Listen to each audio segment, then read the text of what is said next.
México se coloca a la vanguardia en materia de estadística judicial. El Consejo de la Judicatura Federal y el INEGI suman esfuerzos para generar instrumentos que permitan tomar mejores decisiones sobre políticas públicas en materia de impartición de justicia. En el programa de hoy también hablaremos sobre los derechos de las personas adultas mayores, en especial las que enfrentan algún proceso penal o ya se encuentran sentenciadas. Les saludo esta vez desde el Centro Cultural Bella Época, desde donde transmitimos el Consejo de la Judicatura hoy. Comenzamos.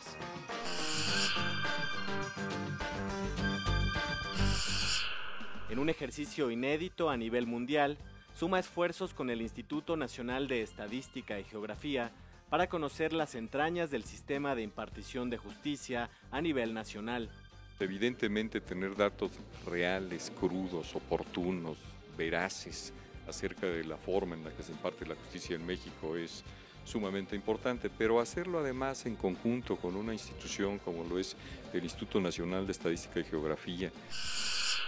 Es decir, el Estado tiene que asumir esta responsabilidad que tiene para con los adultos mayores. No solamente esto, se tienen que establecer incluso programas específicos, educativos y laborales para que el adulto mayor pueda seguir siendo productivo. Es decir, respetando siempre su voluntad de trabajar o no hacerlo, pero siempre respetando su vocación. Raúl no quiere que le suceda lo mismo que a sus padres, quienes fueron maltratados por sus propios hijos. Que luego hay muchos hijos que se pasan de listos. Yo lo vi con mis padres, que estaban ya mayores y nadie los quería. Que ellos vendieron su casa y se quedaron sin nada. Y después estaban un tiempo con una hermana y se aburría de ellos, y luego los pasaban con otro y luego así andaban brincando de un lado a otro. En la Ciudad de México se realizó la segunda reunión ordinaria 2017 del Comité Técnico Especializado de Información de Impartición de Justicia. En esta reunión se habló de la creación de una norma técnica para la clasificación nacional de delitos con fines estadísticos, entre otros temas. Veamos.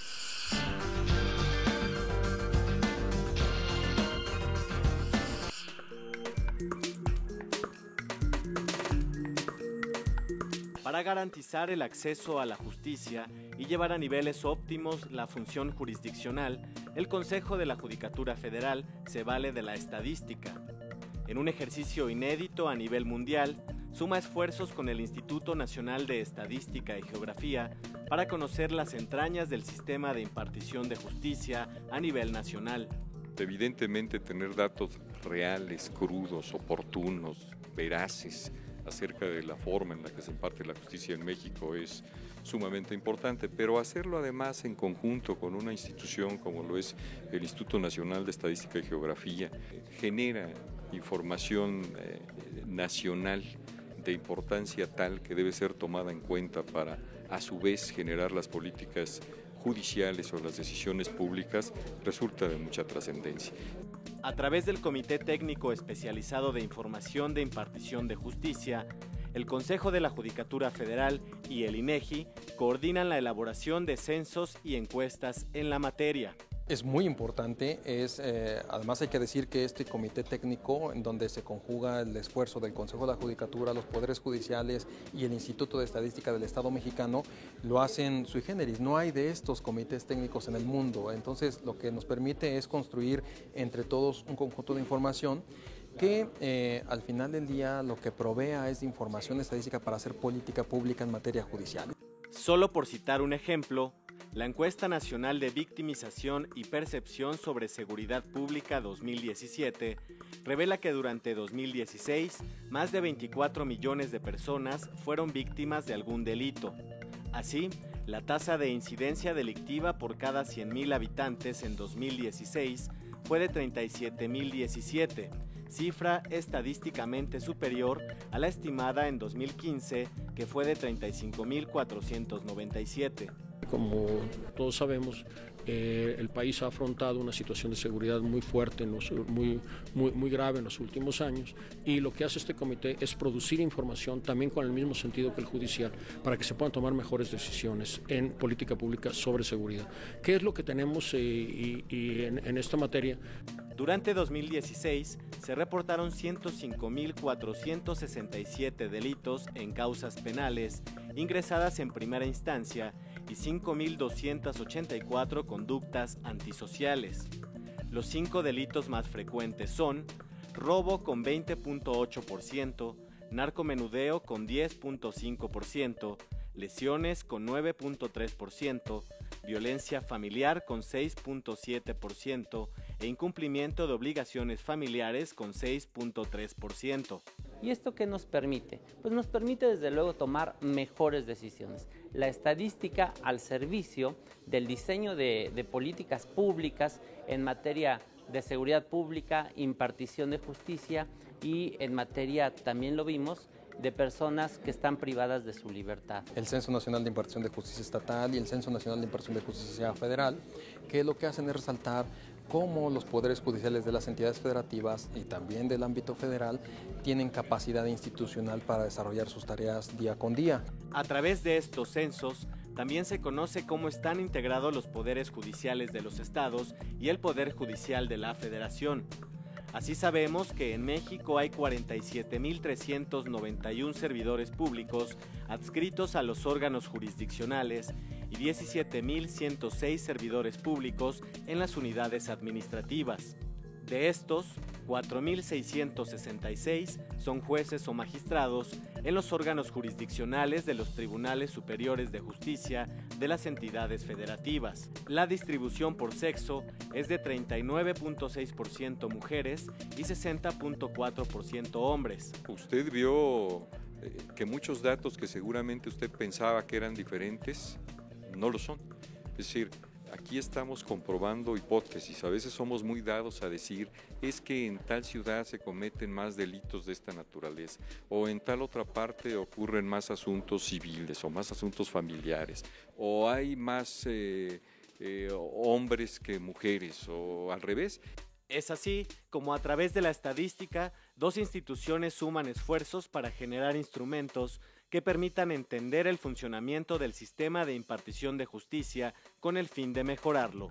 Desde el momento en que inicia algún problema hasta el momento en que es resuelto de manera definitiva por los jueces en cualquiera de las instancias en que esto tenga que ver, pues dar una información de esta naturaleza le permite a la sociedad conocer realmente dónde vive, en dónde está parada y cuáles son los aspectos a llamar la atención sobre los temas de impartición de justicia. El periodo de referencia de la encuesta abarca de enero a diciembre de 2016. El tamaño de la muestra nacional fue de 64.150 personas. El Consejo de la Judicatura hoy, Emanuel Saldaña. Sin duda, los datos estadísticos son una herramienta fundamental en la toma de decisiones, para la creación de nuevos órganos jurisdiccionales y para la distribución de los asuntos judiciales, en fin. Como veíamos en la nota previa, el tema de la percepción sobre la seguridad pública es tema de diversas encuestas que se realizan a nivel nacional. Mi compañero Emanuel Saldaña hizo su propia encuesta. Vamos a verla.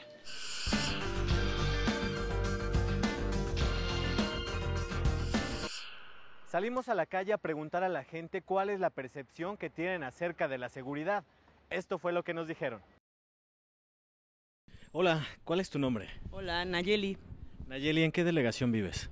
En la delegación Álvaro Obregón, que es esta. Oye, Nayeli, ¿cómo percibes la seguridad en esta delegación y bueno, en la comunidad donde vives? En la delegación en general creo que hay muy poca seguridad y considero que es importante. La falta de seguridad en la delegación en general creo que es bastante notoria, y en sí en la comunidad, en esta colonia, se ha incrementado un poco, pero en las noches es bastante escasa la seguridad y está súper oscuro, entonces eso lo hace súper inseguro. A mí ya tuve un secuestro express en la noche, a 2 calles hacia allá, por lo mismo de que la oscuridad y la falta de patrullas, de policías, hacen el ambiente ideal para ese tipo de cosas. Oye, Naye, ¿y este secuestro tú lo denunciaste? No, porque justo lo que dijeron los secuestradores, que no sé si sea cierto, pero el mismo miedo que te deja, bueno, a mí me hizo no denunciarlo, porque lo que dijeron ellos es que estaban coludidos con la patrulla que da vueltas aquí en la colonia, y eso me hizo tener miedo, no lo denuncié. Muchísimas gracias, Naya. De nada, gracias a ti. Señor, ¿qué tal? Muy buenos días. ¿Cuál es su nombre? Enrique Cruz Martínez. Don Enrique, ¿a qué se dedica usted? A cuidar el parque, a barrerlo, a mantenerlo limpio. Don Enrique, ¿cómo percibe usted la seguridad en la comunidad en donde vive? ¿Y dónde vive usted? Yo vivo en el Estado de México, en Los Reyes La Paz. Pues sí, hay mucha delincuencia, mucha inseguridad ahí en el Estado de México. Pues yo digo que en todos lados está muy dura la delincuencia, asaltos ausentes a todos. ¿Usted alguna vez ha sido víctima de algún delito? Sí, en el transporte público nos asaltaron y nos quitaron todo. ¿Usted denunció este hecho ante las autoridades? La verdad no. No tiene caso, pues es más, pues porque es puro papeleo y lo entretienen así varias cosas. Y lo he sabido por vecinos, amigos que hasta aparecen ellos los rateros, en lugar de le hacen mucho papeleo y vuelta y a final de cuentas no hacen nada. Y pues por eso dice, ¿para qué? No tiene caso.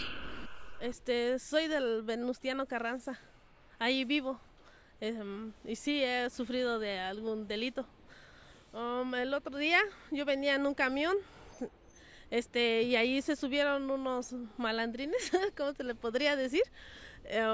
Y pues nos asaltaron a todos los que estaban ahí y balacearon adentro del camión, y pues sí, da terror todo ver eso. ¿Y usted denunció el delito? La verdad no, porque uno ya viene apresurado a trabajar y lo único, a veces en ese momento pues te preocupa más llegar al trabajo que ir a la delegación y tardarse mucho tiempo ahí también. Por eso no fui a hacer la queja. Después de este evento, ¿cómo percibe usted la seguridad en su comunidad y aquí en la ciudad? Pues a donde estoy yo veo que sí hay mucha seguridad. Veo que pasan las patrullas seguido y como aquí ahorita donde estoy trabajando, igual yo veo que cada ratito pasan las patrullas, pero hay lugares a donde realmente pues sí, no, yo siento que no hay protección. Ajá. Muchísimas gracias, Evelyn. Sí, de nada. Hola, ¿qué tal? ¿Cómo están? ¿Cuáles son sus nombres? Roberta Collado. Santiago Ayala. ¿Cómo perciben ustedes la seguridad en la comunidad en donde viven? A determinados horarios ya hay mucha inseguridad, sobre todo porque oscurece, aunque no estamos sujetos al horario, siempre hay un poco de inseguridad, falta vigilancia. Sí, creo que falta un poco de luz, de alumbrado público, ahora sobre todo en este horario que ya no hay tanta luz natural. Sí, ya es temprano, pero aún así ya no hay luz, entonces eso lo vuelve un poco más inseguro. Eso. ¿Ustedes alguna vez han sido víctimas de algún delito? Sí, de asalto. ¿Cómo lo vivió? Horrible, en mi consultorio 2 tipos se metieron, había 5 gentes, nos tiraron al suelo, nos taparon los ojos, nos golpearon, agresivos, iban armados. ¿Y usted denunció este delito? Sí, por desgracia, ellos te dicen que va a tardar unos años en resolverse, pues ya unos años no hay nada, ¿no? ¿Todavía no lo resuelven? No, nunca lo resolvieron, nunca se resolvió. Siempre que me han asaltado, los denuncio y no hay seguimiento de las investigaciones. Llega un momento en que los dan ya por concluidos, porque no los agarran o no les interesa. Esa es la percepción, no les interesa. Claro. ¿Y tú alguna vez has sido víctima de algún delito? No, yo no. ¿Y cómo te sientes cuando sales a la calle solo?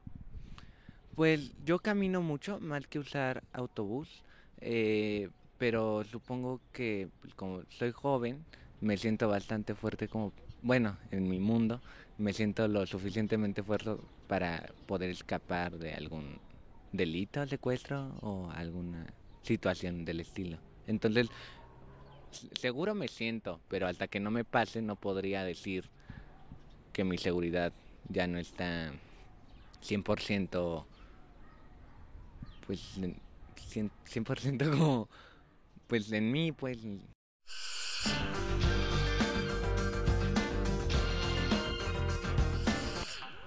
El Instituto Federal de Especialistas en Concursos Mercantiles, IFECOM, es un órgano auxiliar del Consejo de la Judicatura Federal con autonomía técnica y operativa.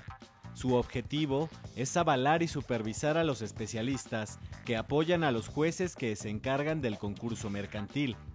Además, el IFECOM expide las reglas que ordena la Ley de Concursos Mercantiles, integra las estadísticas y realiza el análisis, los estudios e investigaciones en esta materia. Para más información sobre el Instituto Federal de Especialistas en Concursos Mercantiles, se puede consultar la página www.ifecom.cjf.gov.mx. Los derechos de los adultos mayores son los mismos que tiene cualquier persona. Nuestra misma Constitución Política así lo señala y los tratados internacionales. Todas las personas nacen libres y con igualdad de derechos, y un trato digno se les debe dar por igual.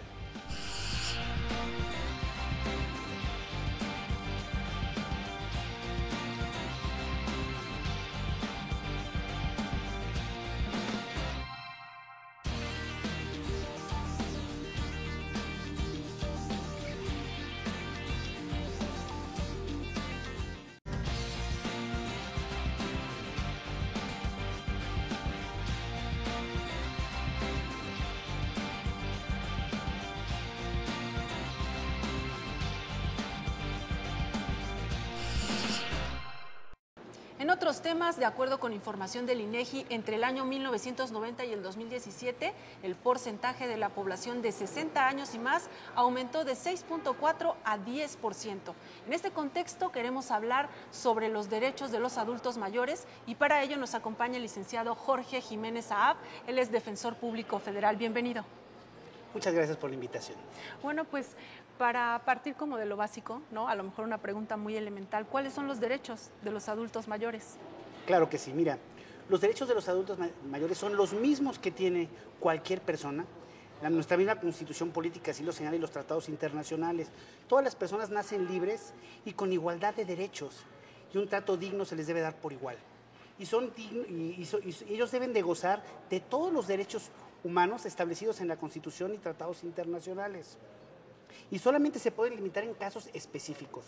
Pero tratándose de los adultos mayores, debemos de entender nosotros que el adulto mayor es un grupo vulnerable. Es un grupo vulnerable porque parte de una cuestión que es natural, el envejecimiento, y lleva aparejada una pérdida de las facultades, de nuestras capacidades. Por lo tanto, los estados que forman parte de la comunidad internacional tenemos que adoptar medidas ¿para qué? Para proteger esos derechos fundamentales. Hay que darles una mayor protección. Es diferente, son ciertas prerrogativas que tienen los adultos mayores por encima de las demás personas. Podríamos señalar, por ejemplo, el Estado, las obligaciones que tiene, primeramente, de proporcionar. En caso de que una persona adulto mayor no pueda a sí mismo proporcionarse la vivienda, la alimentación, los servicios médicos, él tiene que asumir esa responsabilidad y tiene que otorgar un servicio médico adecuado a través de geriatras, una alimentación, tenemos que también la educación se tiene que proporcionar. También, obviamente, aquellas personas que ya no viven en sus domicilios, habitación. Es decir, el Estado tiene que asumir esta responsabilidad que tiene para con los adultos mayores. No solamente esto, se tienen que establecer incluso programas específicos, educativos y laborales para que el adulto mayor pueda seguir siendo productivo. Es decir, respetando siempre su voluntad de trabajar o no hacerlo, pero siempre respetando su vocación. Menciona usted que en general son los mismos derechos que tiene cualquier ser humano y con estas diferencias, ¿no? Porque no es lo mismo que un adulto, una persona de 30 o 40 años quiere ejercer y hacer efectivo su derecho a la vivienda, pues trabajando, ¿no? Pero en el caso de los adultos, ¿no? Claro ¿Cómo que puede sí. hacer efectivo este derecho si ya, como usted nos explicó, pues ya viene sus capacidades físicas, incluso de trabajo, quizás ya no tenga trabajo? Claro que sí, claro que sí. Mira, es difícil. Es muy difícil y también es un reto para el Estado el poderlo proporcionar. Pero si esto tomamos una cuestión de que en esta materia, hablando de adultos mayores, hay una corresponsabilidad entre lo que es el Estado, la sociedad y la familia. Y la familia. Nuestros mismos ordenamientos jurídicos establecen esa obligación por parte de la familia de proporcionar una vivienda adecuada o una habitación, de proporcionarles la nutrición adecuada, de proporcionar la atención médica especializada, ¿sí? Tenemos también obligaciones muy específicas, como es no aislarlos. En ocasiones nosotros pensamos que con el hecho de satisfacer sus necesidades económicas, ya con eso está bien, pero no, tenemos la obligación, y lo señala el protocolo de San Salvador, que también la familia tiene la obligación de crear los espacios de convivencia familiar en donde ellos sean incluidos.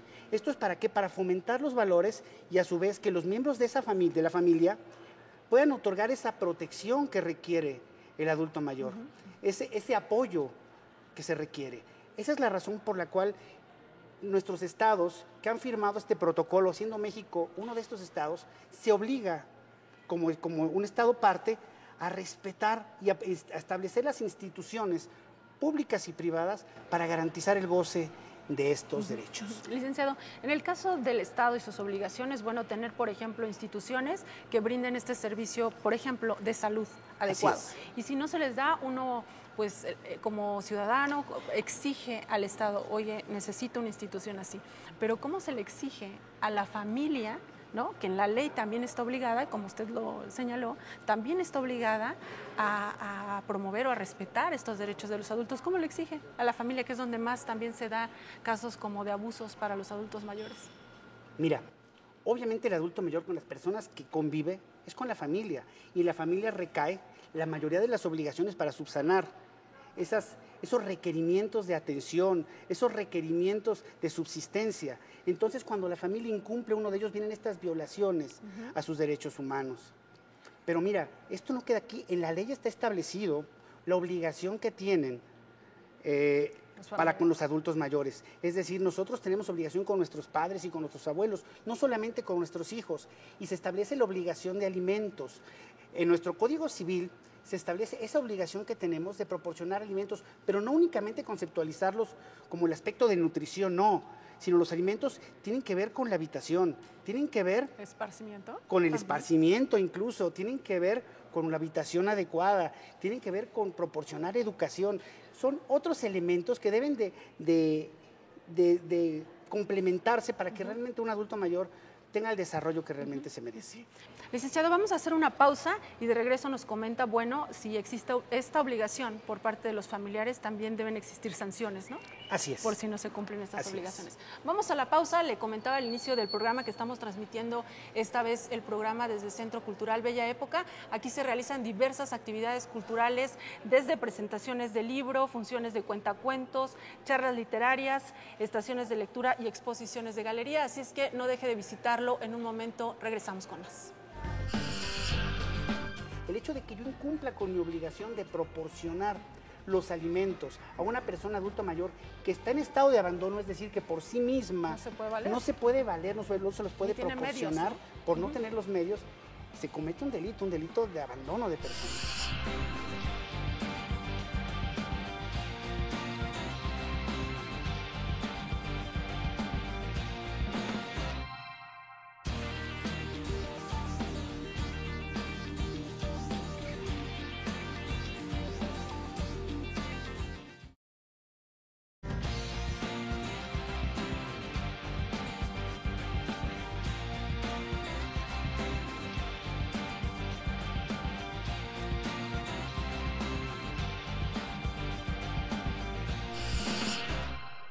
Ya estamos de regreso conversando con el licenciado Jiménez Saab sobre los derechos de los adultos mayores, y antes de retomar nuestra charla quiero invitarlo a ver una pieza que armamos con el testimonio precisamente de los adultos mayores. Vamos a ver qué opinan y regresamos con más de nuestra entrevista. Vamos a ver.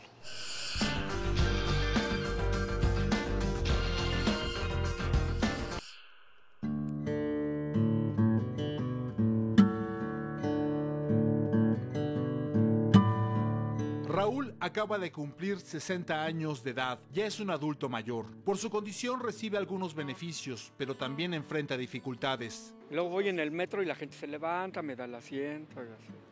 Yo me quedo, ay, güey. Sí, también hay otro mal beneficio que en la calle, cuando viene mucha gente, como ve uno grande, se va a los codazos, pero yo también me defiendo, les doy sus codazos.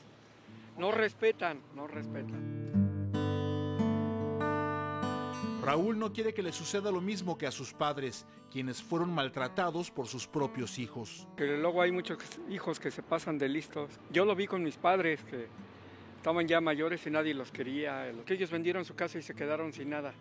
Y después estaban un tiempo con una hermana y se aburría de ellos y luego los pasaban con otro y luego así andaban brincando de un lado a otro. En México esta historia se repite en 1 de cada 10 personas adultas mayores y el riesgo aumenta cuando se padece alguna discapacidad.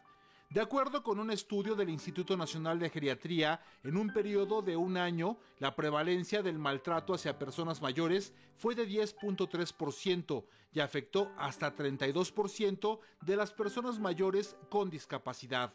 El estudio destaca que el maltrato psicológico es el más común con 28.1%, seguido del abuso económico con 11.9%, físico 7% y sexual 2.1%.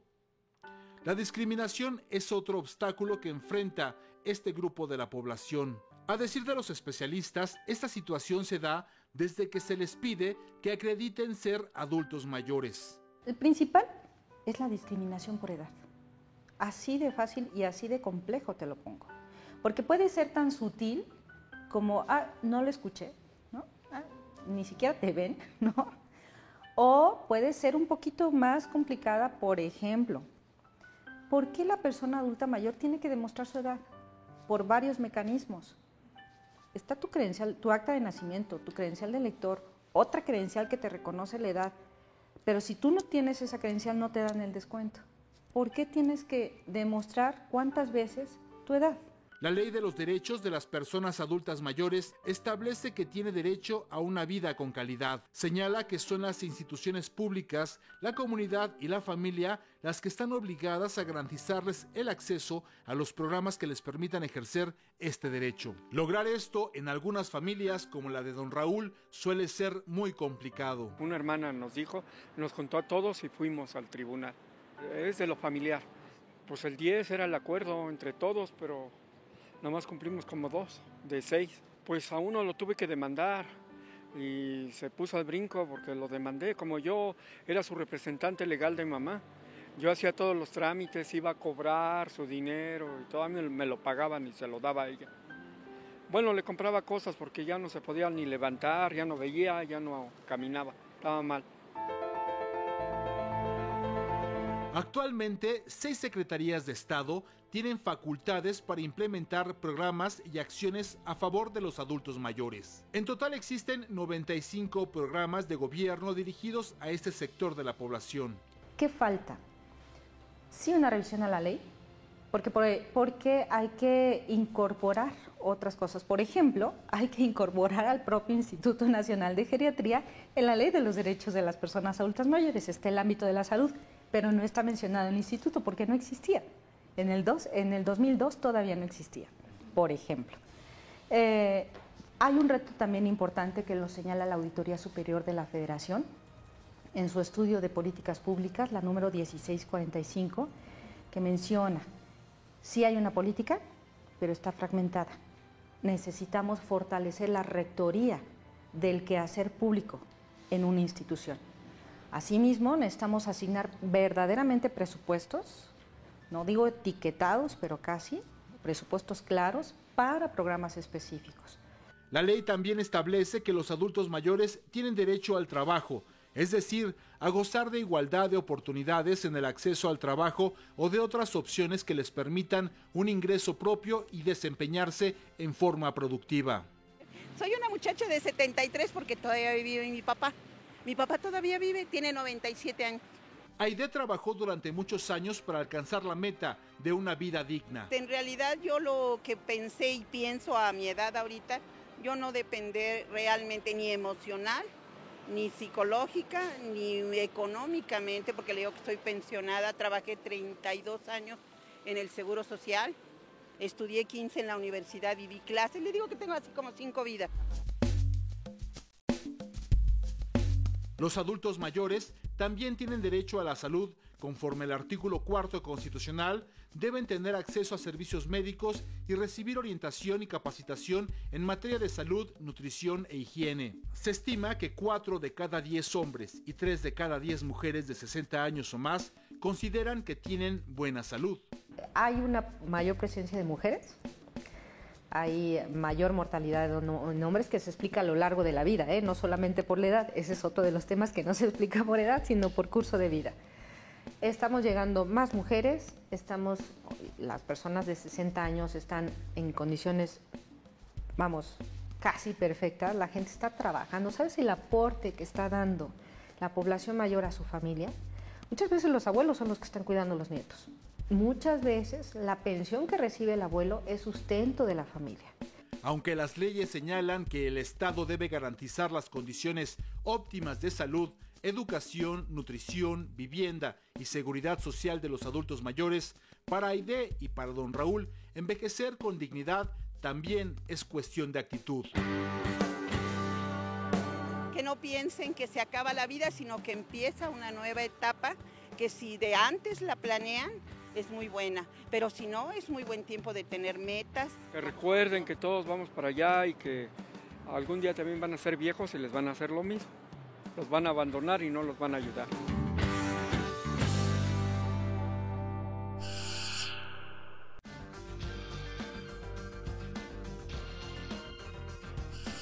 La Ley de los Derechos de las Personas Adultas Mayores, publicada, establece que los adultos mayores tienen derecho a 1. Derecho a una vida con calidad, sin violencia y sin discriminación. 2. Derecho a un trato digno y apropiado en cualquier procedimiento judicial. 3. Derecho a la salud, alimentación y familia. 4. Derecho a la educación. 5. Derecho a un trabajo digno y bien remunerado. 6. Derecho a la asistencia social. 7. Derecho a asociarse y participar en procesos productivos de educación y capacitación en su comunidad. 8. Derecho a denunciar todo hecho, acto u omisión que viole sus derechos. 9. Derecho a la atención preferente en establecimientos públicos y privados que presten servicio al público. 10. Derecho a contar con asientos preferentes en los servicios de autotransporte.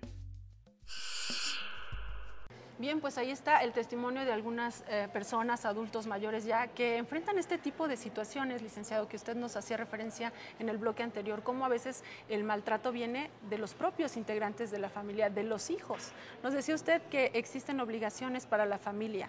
¿Qué sucede si la familia no cumple con esas obligaciones de proporcionar los alimentos o un lugar digno donde puedan vivir?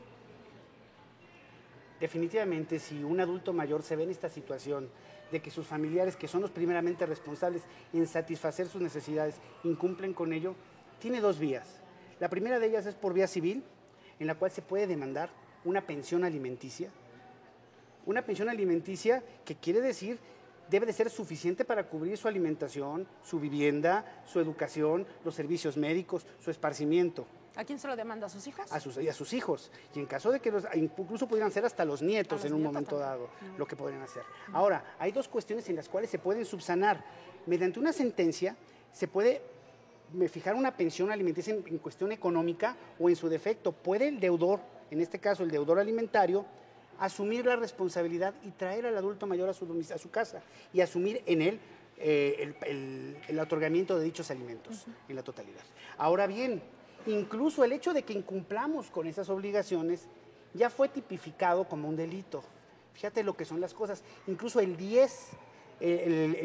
30 de octubre de este año, en la Gaceta de la Ciudad de México, se estableció una reforma a los artículos 156 y 158 del Código Penal para el Distrito Federal, en el cual se tipifica esa conducta de abandono, el hecho de que yo incumpla con mi obligación de proporcionar los alimentos a una persona adulta mayor que está en estado de abandono, es decir, que por sí misma no se puede valer, no se los puede proporcionar, medios, ¿no? Por no tener los medios, se comete un delito de abandono de persona. Y una pena de prisión que incluso va de 3 meses a 6 años de prisión, creo yo, no estoy completamente seguro. Es una reforma que ahorita apenas de salir, y también ya existe a nivel federal esa misma iniciativa que se va a resumir, de tipificar ese abandono como un delito. Bien, pues para no llegar a esta situación hay que darles esa atención, y esto debería de ser no por obligación de la ley. Pero antes de que sigamos como en este tema, recuerdo la ley de los derechos de las personas adultas mayores señala que los adultos tienen derecho de certeza jurídica.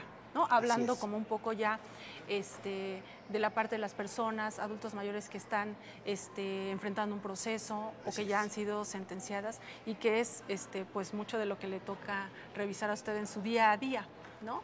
¿Cómo se puede cumplir con hacer efectivo este derecho de certeza jurídica en los adultos mayores? Claro que sí, Verónica. Mira, este derecho a la certeza jurídica, aparte de implicar un trato respetuoso a través de las autoridades de procuración y de administración de justicia, también requieren de la asesoría jurídica gratuita. Es decir, el proporcionar al adulto mayor toda la información que se requiere y en determinados momentos hasta su representación jurídica. Tratándose de materia penal, le toca efectivamente al Instituto Federal de la Defensoría Pública, a través de los defensores públicos, dar cumplimiento a esta función, a esta certeza jurídica. Nosotros tenemos que tener el tacto para poderles explicar perfectamente de lo que se trata, cuál es su situación jurídica real. Tenemos que preocuparnos de otras situaciones, incluso te voy a comentar, Verónica, un asunto personal que tuvimos en el cual nos llegó una persona por un delito contra la salud en la modalidad de transporte de marihuana, el cual no escuchaba bien. A todo decía que sí, pero nos percatamos que no decía que sí. Y ahí vienen los deberes del Estado. Incluso en el centro de justicia, ellos tienen dentro de su equipo, para llevar el audio y video, audífonos. Proporcionarle los audífonos para que esta persona tengamos la certeza de que está escuchando bien. O sea, no escuchaba y le preguntaban y él decía sí. Y me imagino que cuando él decía no entiendo, sus hijos lo regañaban, él a todo decía sí, pero en realidad no era esa no era la situación. Entonces, tenemos que preocuparnos por cuestiones tan elementales y que incluso la Corte ya se ha manifestado en este sentido, en ciertas prerrogativas que se deben dar a las personas adultos mayores. Esto es vigilar su situación médica. No es lo mismo una persona que no es adulto mayor, que esté enfrentando este conflicto penal, a una persona adulto mayor que se ve inmiscuida en esto. O sea, la afectación a la salud es mayor, por lo que se tiene que hacer una verificación constante de su estado de salud. Y se tienen que dar ciertas particularidades, como es el hecho de darle preferencia en los horarios de las audiencias. Darle preferencia en el caso de que sea absuelto, incluso llegamos al grado de que tienen que salir de inmediato del reclusorio con luz de día. Y tenemos que verificar que efectivamente haya una persona que los esté esperando, que les vaya a dar la situación, porque hemos tenido casos de personas que han salido absueltas y nos dices que no tengo a dónde ir. Entonces, en estos casos, pues tenemos que buscar la manera. ¿Qué hacen ustedes como defensores públicos? A través de trabajo social se buscan convenios de colaboración con algunas casas hogar para que sean ellos quienes proporcionen esta situación. Claro, se trata de buscar a sus familiares primeramente, pero por ejemplo, en este caso que te comentaba, no tenía familiares.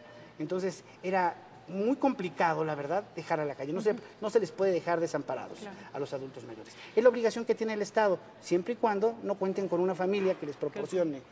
Esta obligación, no quiero dejar como pendiente para el siguiente bloque, esta obligación de usted como defensor público federal de llegar a buscar a los familiares, de buscar qué institución pudiera hacerse cargo, ¿esa es una obligación de ustedes o es porque tienen vocación de servicio? No, es una obligación que tenemos, incluso dentro del Instituto de la Defensoría Pública Federal tenemos trabajadores sociales que se encargan de ver esta situación. Nosotros tenemos que otorgar un servicio, una defensa íntegra. Y precisamente tratándose de adultos mayores, esas son las peculiaridades que como grupo vulnerable tenemos que nosotros tutelar. No es lo mismo una persona que no lo es, no tenemos que estar vigilando tantas cuestiones, aunque también tenemos que hacerlo, pero no es lo mismo, no se nos exige en la misma proporción. Vamos a hacer una pausa y regresamos con más sobre este tema. Claro que Vamos a la pausa y regresamos en un momento. Estamos transmitiendo, como le decía, desde el Centro Cultural Bella Época.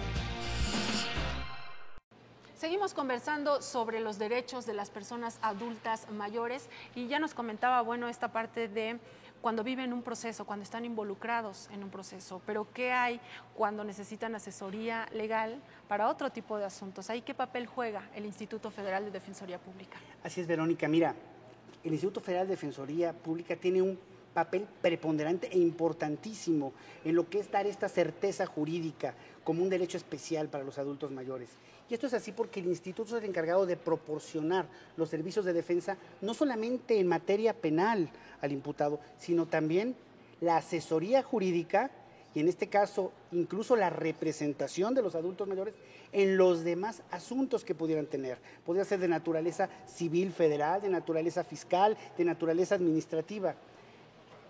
Es más, yo podría señalar que la misma ley nos obliga a representarlos en todos aquellos asuntos, salvo en aquellos en que la misma ley, por disposición expresa, señale que esta representación corresponde a otra institución pública. Oye, licenciado, en esos casos yo he sabido que de cualquier modo, si no es su competencia, los canalizan, ¿no? Los orientan para que vayan a, digamos, a la ventanilla correcta. Exactamente, aún en estos casos que llegaran a requerir el servicio de asesoría jurídica, obviamente ellos no desconocen cuál ley establece y quién es la persona competente o la institución que los va a poder representar. La Defensoría Pública en el servicio de asesoría jurídica brinda esta orientación. Esta orientación consiste en darle un panorama general del asunto, una asesoría general y a la vez canalizarlo a la autoridad mediante un oficio a la autoridad que debe de proporcionar dicho servicio. Finalmente, me gustaría que nos comentara, para que ustedes lleven estos asuntos, para tener esta sensibilidad que hemos percibido aquí en la charla de defender, de promover la defensa de los derechos, en este caso de las personas adultas mayores, ¿ustedes reciben capacitación en específico por parte del Consejo de la Judicatura? Así es, Verónica. El Instituto de la Judicatura Federal, en su plan anual de actividades de capacitación, siempre señala cursos que dan una gran importancia al respeto de los derechos humanos de los grupos vulnerables, entre ellos el grupo de los adultos mayores. Aunado a lo anterior, el Instituto Federal de la Defensoría Pública también pone un especial interés en ello. Y año con año tenemos cursos de derechos humanos en los cuales tenemos la obligación de tomarlos y se hace un énfasis muy importante hacia este sector, que es el sector del adulto mayor. Y te voy a comentar, no queda únicamente en esa obligación que tenemos como defensores de capacitarnos y de tener el conocimiento, sino tenemos la obligación de aplicarlo. ¿Y cómo lo verifica esto el Instituto Federal de Defensoría Pública? A través de la supervisión y a través de los informes que vamos dando nosotros semana a semana. Es decir, tanto defensores públicos como asesores jurídicos, tratándose de asuntos de adultos mayores, tenemos que informar continuamente y en forma permanente cuál es el estado que guardan, qué acciones tomamos y cuál es nuestra estrategia de defensa en estos asuntos. Es decir, se lleva no solamente la cuestión de otorgarnos esos conocimientos, de darnos las facilidades para capacitarnos, sino también se nos exige que apliquemos esos conocimientos. Licenciado, en su larga trayectoria y en su experiencia como defensor público, le ha tocado pues defender a todo tipo de personas. En el caso particular de cuando ha estado en situaciones que tienen que ver con los adultos mayores, ¿qué experiencia le ha dejado? ¿Cómo se explica usted que sea por parte de la familia en donde ellos reciben el peor de los tratos, ¿no? O el peor de los problemas? Mira, Verónica, pienso que esto se debe desgraciadamente a la sociedad que estamos viviendo. No hemos asumido nuestra responsabilidad social, vivimos ahorita una sociedad de consumo en la cual todo es un individualismo. Es decir, nosotros pensamos que somos nosotros los responsables de todo lo bueno o lo malo que nos pueda pasar. Y así como somos nosotros los únicos responsables, pensamos que no tenemos que agradecerle a nadie, como tampoco podemos culpar a nadie de nuestra situación. Y esto lo extendemos a nuestros adultos mayores. Pensamos que si les va mal es igual porque no cuidaron su salud, si no tienen los recursos económicos, porque no trabajaron lo suficiente, porque no tuvieron una pensión decorosa.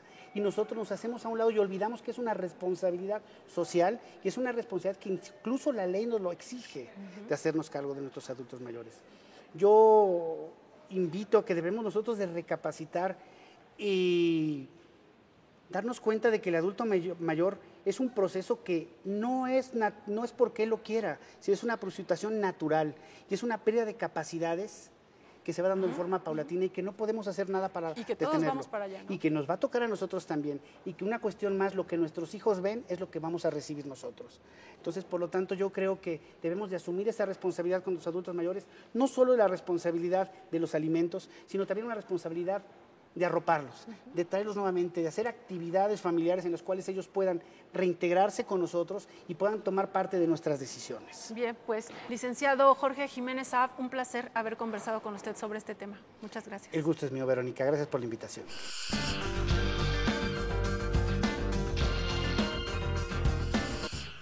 Durante 38 horas, magistrados de circuito y jueces de distrito adscritos a órganos jurisdiccionales especializados en materia civil, mixtos y auxiliares, se reunieron en las aulas de la Escuela Judicial para actualizar sus conocimientos en esta materia.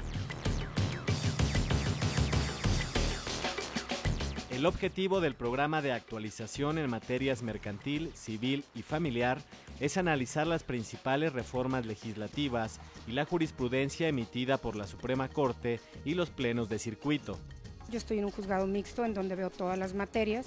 También hay titulares de órganos especializados en familiar o en civil o en mercantil. El impacto que tiene, bueno, pues desde luego que las personas que día a día someten sus casos a la resolución nuestra, pues que se vean favorecidos con la aplicación de las reformas y con los nuevos criterios de la jurisprudencia, que desde luego también les puedan beneficiar. Y el hecho de que nosotros conozcamos esos criterios y estemos al tanto de las reformas y la actualización, pues desde luego que impacta en el beneficio de la sociedad. El curso impartido en modalidad presencial se impartió a través de 3 módulos. 1. Derecho mercantil, donde se analizaron temas como el juicio oral mercantil, las reformas al Código de Comercio, usura y concurso mercantil. 2. Derecho civil, en el que se habló de las acciones colectivas, el procedimiento judicial en materia de derecho de réplica, extinción de dominio, derecho de daños y contratos de adhesión. Y 3. Derecho familiar. Ahí se abordó el tema de la evolución y nuevas conformaciones de la familia, menores de edad en los procesos jurisdiccionales, restitución internacional de menores y pensión alimenticia. Tenemos temas tan importantes como la usura, el control de esta moderación de las ganancias que se pueden obtener por un préstamo de dinero. La extinción de dominio como una acción que permite que el Estado pueda perseguir el patrimonio de los delincuentes en ciertos delitos graves y que lesionan a la sociedad, muy importante. Al finalizar el curso, los participantes adquirieron nuevos conocimientos que les permitirán brindar un mejor servicio de impartición de justicia. El Consejo de la Judicatura hoy, Emanuel Saldaña. Como le decía al inicio del programa, estamos transmitiendo desde el Centro Cultural Bella Época. Aquí está el Cine Lido y la Galería Luis Cardosa y Aragón. También está la Librería Rosario Castellanos. Aquí se resguardan más de 35,000 títulos de todos los géneros. La invitación a que asista a este Centro Cultural Bella Época. Y ahora vamos a echar un vistazo a las actividades jurisdiccionales a través de la estadística judicial.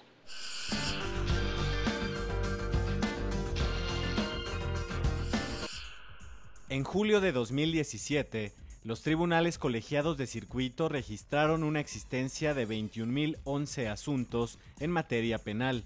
Al finalizar el mes, fueron resueltos 2.740. En ese mismo periodo, los tribunales colegiados de circuito acumularon un total de 82.380 juicios y recursos legales en materia administrativa, de los cuales se desahogaron 8.227. En el séptimo mes del año, los tribunales colegiados de circuito resolvieron 5.332 asuntos en materia civil de los 33.472 existentes. Y en materia de trabajo, los tribunales colegiados de circuito tuvieron un egreso de 5.347 juicios de un total de 46.070 asuntos. Es momento de presentarle nuestra recomendación para ver cine relacionado con el mundo del derecho.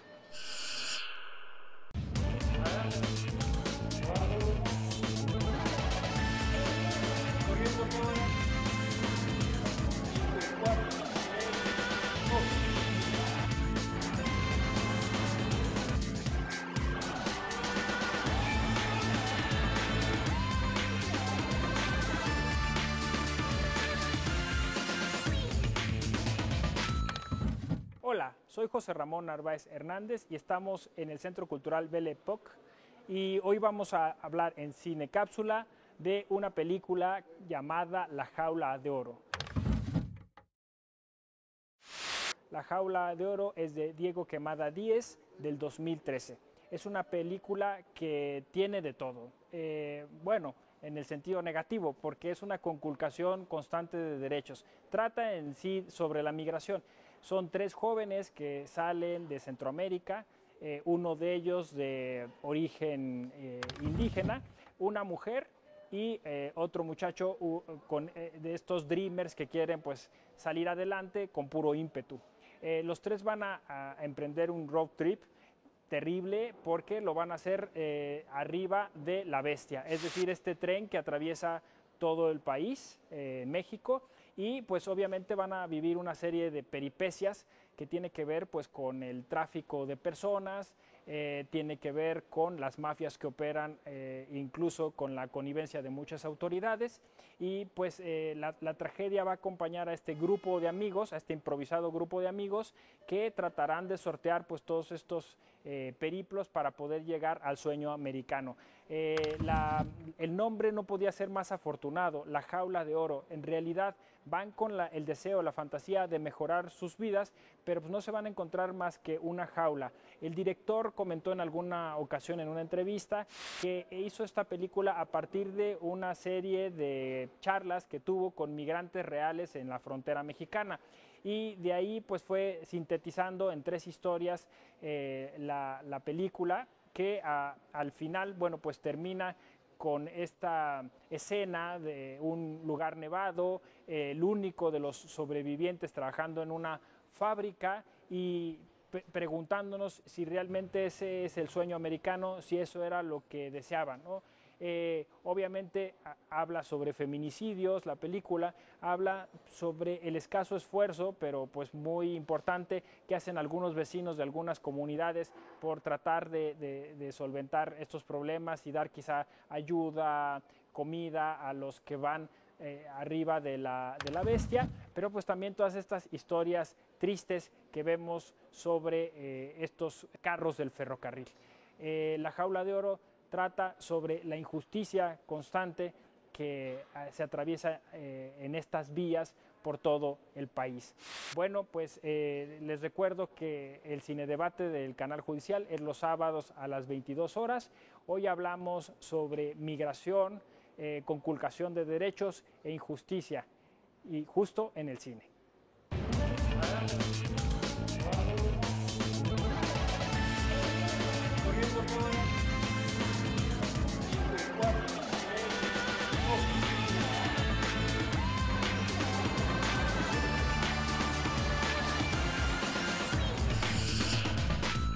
Así llegamos al final del programa de hoy. Agradecemos al Fondo de Cultura Económica por las facilidades que nos brindó para grabar en este bello recinto, el Centro Cultural Bella Época. Gracias también al equipo de producción que hace posible este programa. Los esperamos la próxima semana.